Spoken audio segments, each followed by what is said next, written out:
So earlier this year, Harmon released their first ever colour film to the market, Harman Phoenix 200. A high contrast, heavy grain, 35mm film with a lo-fi kind of vibe, kind of look that changes drastically depending on how you've shot it and also how you scan it. Over the past few months, I have had the pleasure of shooting a ton of Harman Phoenix 200. So I've shot it in various cameras, shot it in various situations, shot it in a medium format camera. I've shot it at different ISOs. I've experimented with printing it. I've experimented with scanning it in different ways. And so I was really excited when Harmon got in touch to let me know that they were releasing their Harman Phoenix 200 in 120 format.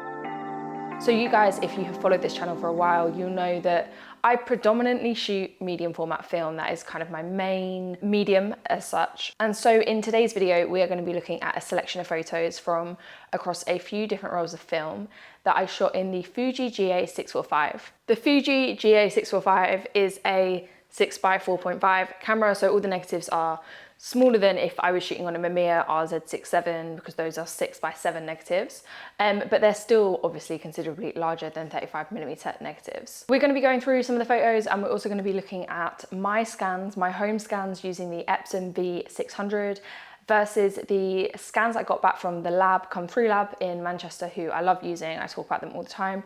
I believe they scan on a Noritsu scanner. So we're gonna have a look at the comparison and how colors differ. I also did a few different kinds of scans and edits on the scans that I took on the Epson V600. So we can see, you know, how this film can actually really vary depending on just the scanning method. But let's dive into the photos. So just like the 35mm format, Harman Phoenix 200 in 120 still lacks a great deal of latitude. So it really struggles in lighting situations where there's a heavy contrast. It struggles to both expose the highlights and the shadows properly. Not got a great deal of dynamic range. This is something I noticed a lot more when I was shooting with the 35mm film. I shot that at a lot of different speeds. So I shot it at 400, at 200, at 100, and I was really able to see that latitude and see how it dealt with being under and overexposed.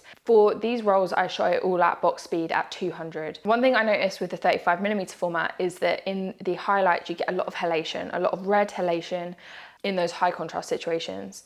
That is something that I didn't notice as much in the 120 version. So in the 120 format, I can see a lot more detail being recorded in these highlights, a lot more being able to be saved. So although you have that halation and that really harsh magenta shift in the highlights in some of the photos, such as this one where I'm shooting from inside the tram and the exposure is just all wrong. Like the outside of the tram is massively overexposed and you can see that really heavy magenta shift and that little bit of halation.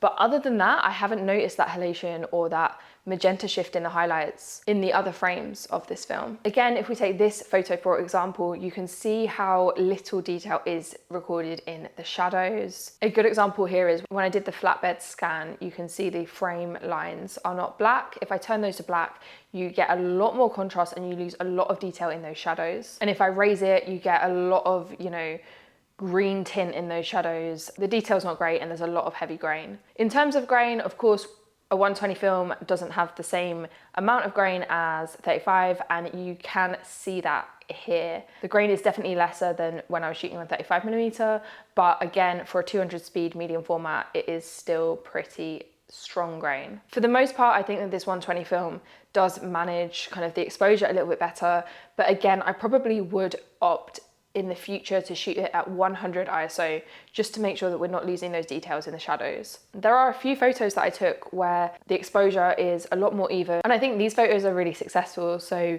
you can really kind of see the quality of the colors, the interesting colors, because the colors of Harman Phoenix are not what you would expect from Kodak Portra or Kodak Gold or even Lomography's, you know, color negative film. Those tend to be quite realistic to what real life is. Harman Phoenix, you don't have that same kind of coloring. The reds and the greens are quite different to what you would expect in real life. They tend to be punchier, but I think that there's a place for that in terms of if you know what you're expecting and you know how to control that element. And I think that is a really important point, which I'll come on to. But I think if you know how to control that film and you know how to use it for your desired outcome, you could make some really interesting style decisions by using this film stock. And my point to do with control is that this film stock does range drastically depending on exposure, depending on scanning methods. I'm going to put up on screen now the scans from the Noritsu scanner versus the scans from my home flatbed Epson V600 scanner, and you can see kind of how those scans differ. I think that this is a film stock. Obviously we all know it's still very much in its experimental phase, and I think that if you can shoot enough of it to learn how you like to use it and how it works within your kind of style, and you can kind of steer the direction of your photos into that, like lean into it, you can create some really interesting results. But I probably wouldn't recommend using this on kind of a project that you need to get like really serious, consistent results, because at this point, it's probably just not the film stock you're going to reach for if you're looking for consistency. Something I really noticed was during the photos that I took during golden hour, where the light is obviously warmer, is obviously that little bit, more orange, it really heavily leans into that. So it doesn't matter which kind of scanning method I used, those colors, those warm colors, that warm light is really accentuated with Harman Phoenix colors. Next steps for me, test this film in a 6x7 camera. So I'm gonna put it into an RB67 or an RZ67, Pentax 67, something like that, get some 6x7 negatives. Once I've got some 6x7 negatives, I'm gonna head into the darkroom and we're going to print the 6x4.5 and also the 6x7 and see how that differs to the prints that I did with the 35mm Harman Phoenix. So if you haven't seen that video, I'll link it somewhere in the description. If you want to check out how Harman Phoenix 200 printed in 35mm. One of my main criticisms on how that 35mm format printed was that the grain was so thick that when you enlarged it, it kind of lost a lot of quality. So using this finer grain, I think is going to be interesting to see how Harman Phoenix 200 prints in medium format. Again, looking at the negatives, you can see that purple shift. So yeah, purple negatives are a Harman thing, and I really like it that, you know that you're going to get something interesting when the negatives look like this. But a big thank you to Harmon for sending me the film to test. I'm really excited to kind of see what Harmon does, not only with Phoenix, but just generally as their business model expands. Hopefully they'll be developing other things for us to try. I think that Phoenix is a great addition to the film kind of climate, and it's really exciting to have this experimental film that we are seeing being developed in real time and adjusted, and it's really nice to see a company is taking on board what people are saying and is putting the time and energy and money into this research and development process and trying to bring us new exciting products in the film market. So yeah, props to Harmon for doing that and continuously doing that and involving the community. I think that's really important. But that is all for today's video. Like I said, there will definitely be more videos about Harman Phoenix in medium format coming to the channel soon. So if you are interested and you do want to see those, then please do remember to subscribe. But thank you guys for watching, and I will see you in the next one.